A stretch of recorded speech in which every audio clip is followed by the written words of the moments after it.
और मान लो कि आपके घर में किसी बच्चे की, लड़के की या लड़की का या मंगल विवाह नहीं हो रहा हो या शादी नहीं हो रही हो, या उस लड़के लड़की के लिए बहुत प्रयास कर लिया आपने और उसकी शादी हो ही नहीं रही। जितने लोग भी कथा सुन रहे हो बहुत ध्यान देना, ये जो पानी पीने का जो मटका होता है ना, जिसको हमारे यहाँ कलश कहा जाता है, हंडा कहा जाता है, जिसको हमारे यहाँ परिंडा कहा जाता है, मटका कहा जाता है, तो पहले जो मटका चलता था वो लाल कलर का चलता था, ठीक है। उस पे कलाकृति करते थे लोग, उस पे डिजाइन करते थे। आपके यहाँ भी होगा, जितने लोग कथा सुन रहे हो ना, आपके यहाँ भी मटका होगा, लाल कलर का चलता था। अभी अभी जो मटका चल रहा है ना, उसका कलर चेंज कर दिया गया। कौन सा कलर का हो गया? वो काले कलर का बेचने लगे। तो वो बेचने वाला क्या कहता है कि साहब ये सफेद, ये लाल जो मटका है ना, इस मटके से मजबूत अगर कोई मटका है तो वो काला है। बोलो सही है कि गलत है? अरे बोलो तो सही है ना। आप कभी जाओगे बाजार तो वो कह देगा, कुमार भी कह देगा, ये जो मटका है ना लाल वाला, इस लाल वाले मटके से मजबूत ये काला वाला मटका है, ये काला मटका है। और महाराज इससे पानी ज्यादा ठंडा ये कर देगा।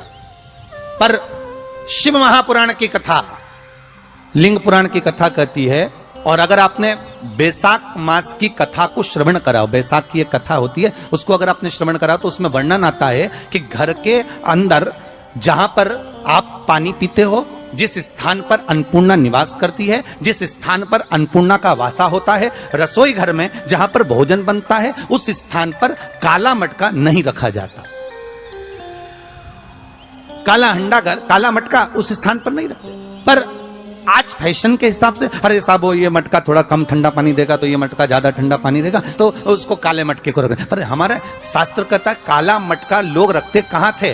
पहले जो शास्त्र रीति थी, उस काले मटके को रखते थे जब मकान बनता था, जब प्रॉपर्टी बनती थी, जब जमीन बनती थी, जब जायदाद बनती थी, संपदा बनती थी, तो उस स्थान पर उस काले मटके को केवल नजरोटे के लिए, केवल हाय के लिए, केवल नजर के लिए रखा जाता। उसको लोग लेना पसंद नहीं करते। पर आज के व्यक्ति को अगर कह दिया जाए कि ये दो मटके रखे हैं साहब, लाल भी है और काला भी है, तो कौन सा पसंद करेगा? वो काला वाला ही दे दीजिए साहब, ये पानी ज्यादा ठंडा करेगा, उसकी श्रेष्ठता रहेगी। नहीं, शिव पुराण कर रहे हैं, भगवान कुंभ का निर्माण कर रहे हैं, भगवान कलश का निर्माण कर रहे हैं, और भगवान स्वयं ब्रह्मदेव कर रहे हैं कि आप ऐसा निर्माण कर दो जिसमें 33 कोटि देवता स्वतः विराजमान हो जाए। तो भगवान ने उस कलश का निर्माण कर दिया। अब कलश का निर्माण करा तो स्वयं भगवान ब्रह्मदेव बोले, प्रभु इस कलश के अंदर मेरा स्थान कहां? मेरा स्थान कहां?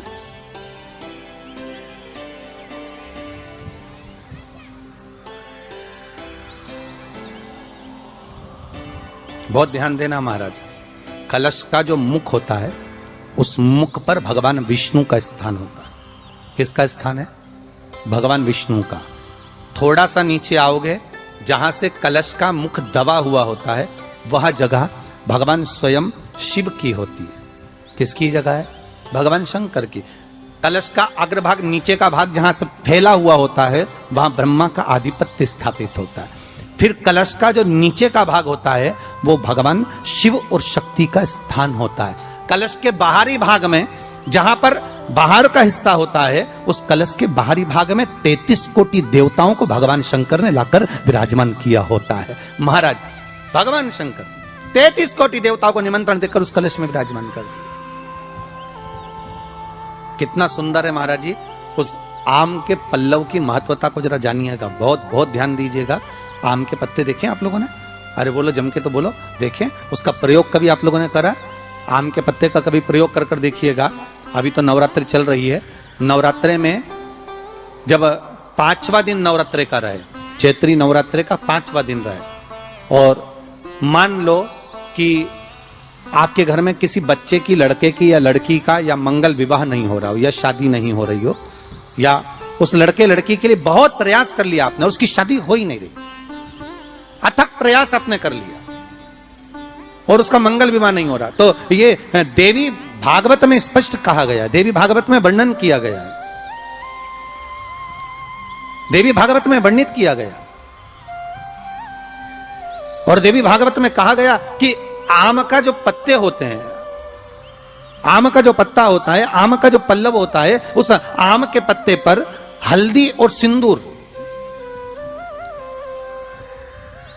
इन दोनों से स्वस्तिक का निर्माण किया जाए। देवी भागवत का संवाद है, बहुत ध्यान देना महाराज। जिन कन्याओं का विवाह ना हो पंचमी के दिन, नवरात्रे की कोई सी भी पंचमी, मतलब जो पंचमी तिथि पड़ेगी, कोई भी नवरात्र हो, चाहे वो 4 नवरात्र में से, चाहे वो पौष का हो, अश्विन का हो, चैत्र का हो, आषाढ़ का हो, किसी भी नवरात्र में आप कर सकते हैं। एक पान के पत्ते पर, एक ही पत्ते पर जो 2 स्वस्तिक बनेंगे, एक हल्दी का बनेगा, एक सिंदूर का बनेगा। बस अंतर इतना है, जो हल्दी का स्वस्तिक है उस पर कंकु के चावल अर्थात रौली के चावल, रोली कुंकू के चावल रखना है, और जो सिंदूर का है उस पे हल्दी के चावल रखना है। इतना रखकर जिस लड़का लड़की का विवाह नहीं होता उसकी हथेली पर रखकर उसका नाम और गोत्र बोलकर महाराज उसको ले जाकर नीम के पेड़ के नीचे उसको रख दिया जाता है। मात्र 3.5 या 4 महीने ऐसे रहते हैं जिसके अंदर उस लड़का लड़की का विवाह पक्का हो जाता है। जिसका विवाह नहीं होता केवल उसी के लिए, जिसका मंगल विवाह ना हो रहा, आम के पल्लव में शिव का वर प्रदान है, आम के पल्लव में शंकर का आशीर्वाद, आम के पल्लव में शिव का आशीर्वाद।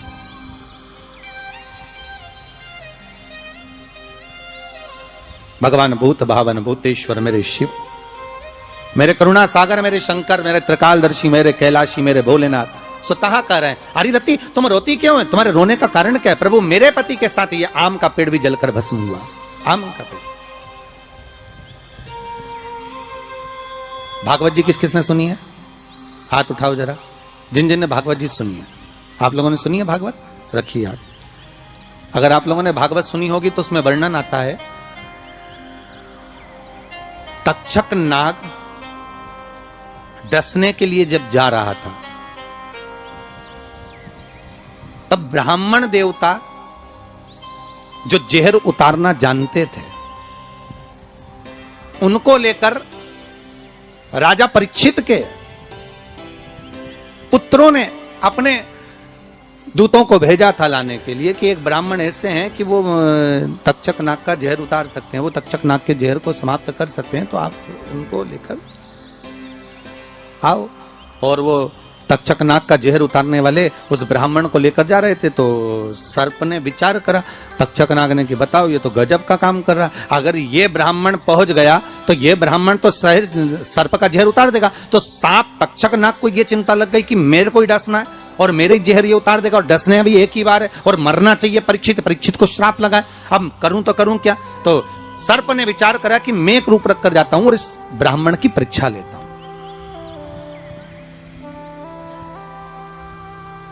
सर्प रूप रख कर गया। भागवत आप लोगों ने श्रवण करी होगी।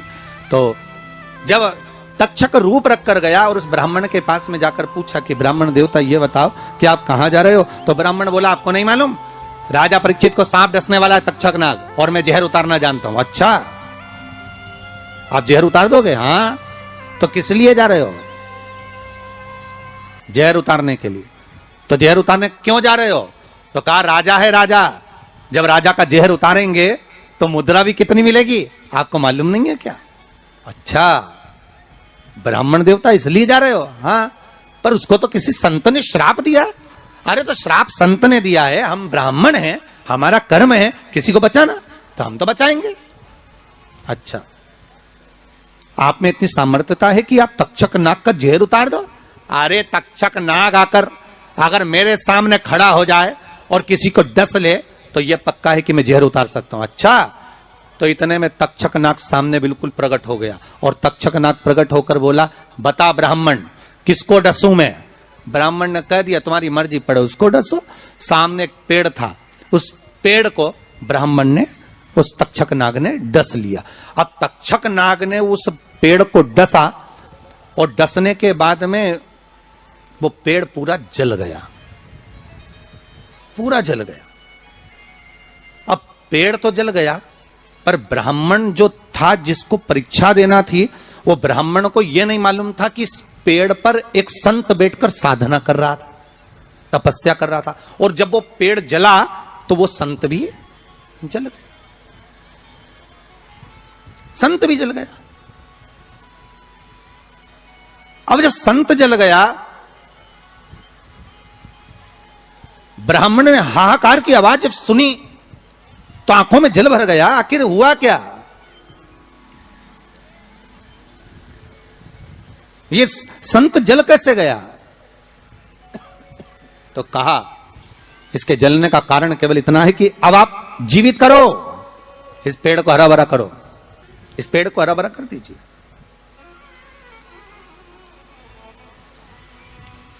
और ब्राह्मण ने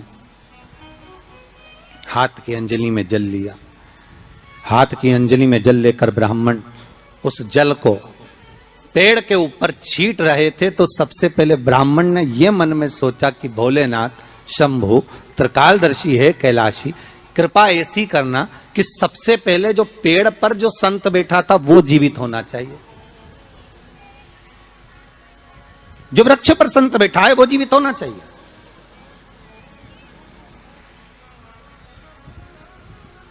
हाथ का जल ब्राह्मण ने जैसे ही छोड़ा, छोड़ते से ही पेड़ भी हरा भरा हो गया और उसके ऊपर जो संत बैठे थे वो भी जीवित हो गए। जीवित हो गए तो तक्षक नाग को ये लगा कि इसने एक जले हुए पेड़ को जीवित कर दिया, वापिस हरा भरा कर दिया, और इसने ऊपर बैठे हुए संत को वापिस जीवित कर दिया, तो ये पक्का है कि मतलब ये तक्षक नाग का जहर, मतलब मेरा जहर राजा परीक्षित को उतार सकता है। तो तक्षक नाग ने अपनी बात को पलटा और पलट कर कहा, महाराज जी हाथ जोड़कर निवेदन करता हूं, जितना राजा परीक्षित के पुत्र आपको धन देंगे उससे 1000 गुना धन मैं आपको देता हूं।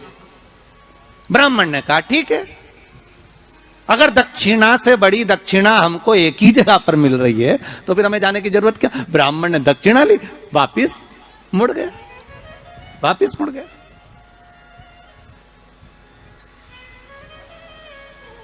अब ईमानदारी से बोलो, वो ब्राह्मण नरक गया होगा कि स्वर्ग गया होगा? जरा जम के बोलना हो, सुनाई देना चाहिए हमको। कहां गया होगा? नरक। काय में लिखा है? देवी भागवत में।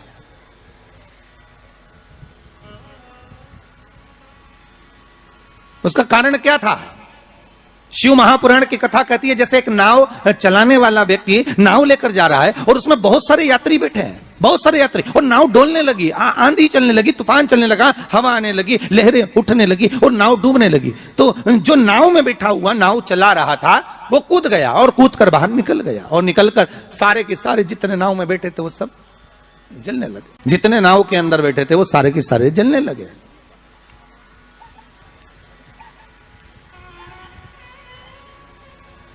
जब वो सारे के सारे पानी में डूबने लगे और पानी में नाव में जाकर सबकी सब जब डूब रहे हैं, सब मर गए। सारे के सारे जो नाव में बैठे थे, जो तैरना जानते थे वो बाहर निकल गए, बाकी के सब डूब गए।